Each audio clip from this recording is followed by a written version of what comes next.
Hello my books lovelies, Kira here, and today I'm going to be discussing the first in a few videos I'm going to be doing circulating around Junji Ito's books. Previously I have read a couple other books by Junji Ito. The first I have ever read by him is Uzumaki, and Uzumaki is this world like about spirals, and every short story in there has to do with the spirals, and it kind of like cascades like into a grand finale at the end. The other story that I read was Tomi, which is another one that he's really well known for. And it's about this girl who everybody becomes obsessed with, and after they become obsessed with her, they end up being inspired to kill her, hack her into pieces, and then the pieces end up becoming more Tomis. That was also kind of like a short story collection. I find like that most of his books are kind of written in the fashion of short stories. Sometimes they coalesce into a cohesive whole like they did in Uzumaki, and sometimes there's just a bunch of random stories like they had in Tomi.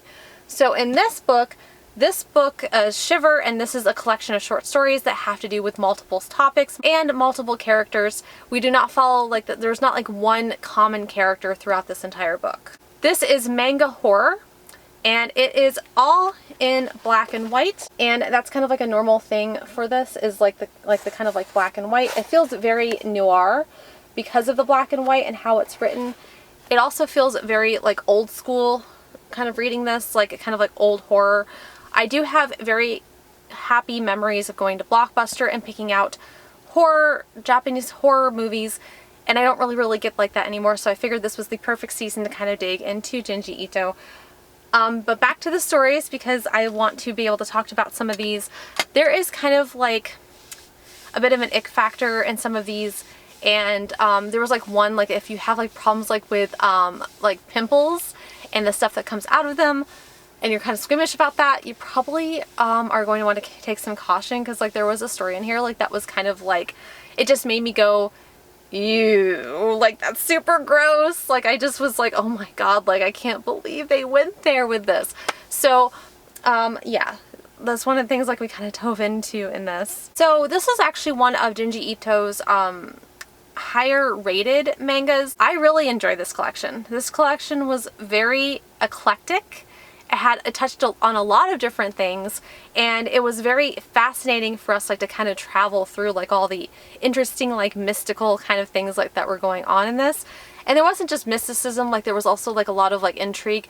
One of the inspirations like that Junji Ito takes from is H.P. Lovecraft, which has to do like with a lot like with dark magic, and like there's like a lot of this doesn't like really discuss dark magic, but it does kind of touch on the fact that there might be more mystical dark forces at work here than we're aware of. So we follow like a lot of like different kind of stories. We have a used record that just kind of popped up, and when people listen to the record, they are inspired to not only steal it, but nobody knows where it came from. It has a very like a cappella like kind of thing, and it is a song that came from death, that came from somebody who died. Then we have people like that are randomly getting holes all over their skin. Bugs crawl into. So if you have a thing with bugs too, like that's also kind of discussed. And then we also have a fashion model who's not particularly like attractive, but she's got razor sharp teeth. So the competition kind of gets weeded out on its own. We also have like people kind of like hanging from like these giant like heads like that have nooses around them. Like there's just so many things in this book. We have marionettes. We have the short story Painter, which is actually from Tomi. Tomi is this kind of like, you know, this girl like that, like people become obsessed with her, and she's kind of like manipulative, but she's also like very, you know, kind of like empowered, and she kind of like has this like power over men, and if they cannot possess her, which no man can 100% possess any woman, he becomes obsessed with her, and then he ends up hacking her to bits. There's so much to like to unpack like with all that too. But I was kind of like a little disappointed like that I had a duplicate story in here from Tomi. I was kind of hoping like that all of these stories would be new to me, but at least that one wasn't.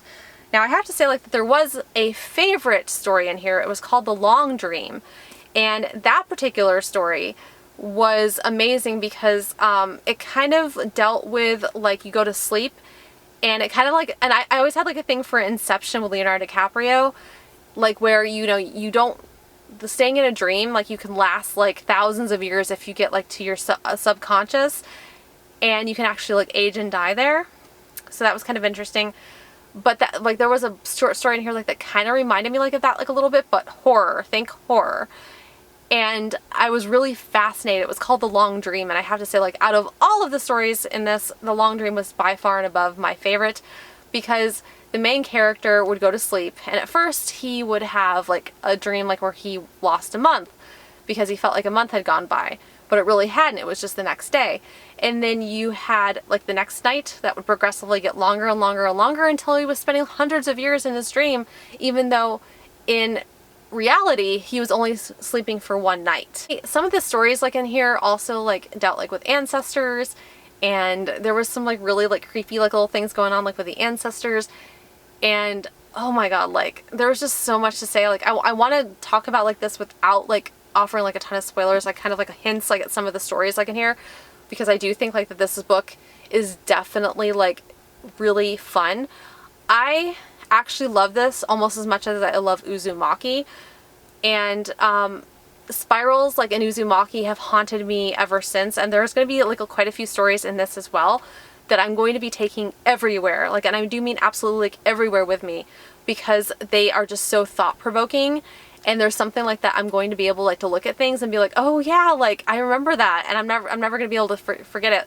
Like Uzumaki left me not being able to think about spirals in the same way. Like every time I see something that's a spiral, I think of Uzumaki. So it's almost like a daily occurrence. Like there's like really like not much of a day like that goes by like where I have not thought of Uzumaki. Overall, like as far as like the stories go, I feel like this is like a 4-star book for me. There's like some stories like in here that was kind of like, that's like super B-movie-ish. Not a huge B-movie fan. And there were like other stories in here that I was like, wow, like this is so awesome. Like there was quite a few stories like in here that I thought were like really awesome. But overall, I do feel like that this was like a 4-star read for me, and I do highly recommend like this. Well, thank you guys so much for watching. I hope you guys enjoyed this short review on Shiver by Junji Ito. Thank you guys so much for watching. All my social media links are linked in the description below, and I will see you guys again very soon for another video.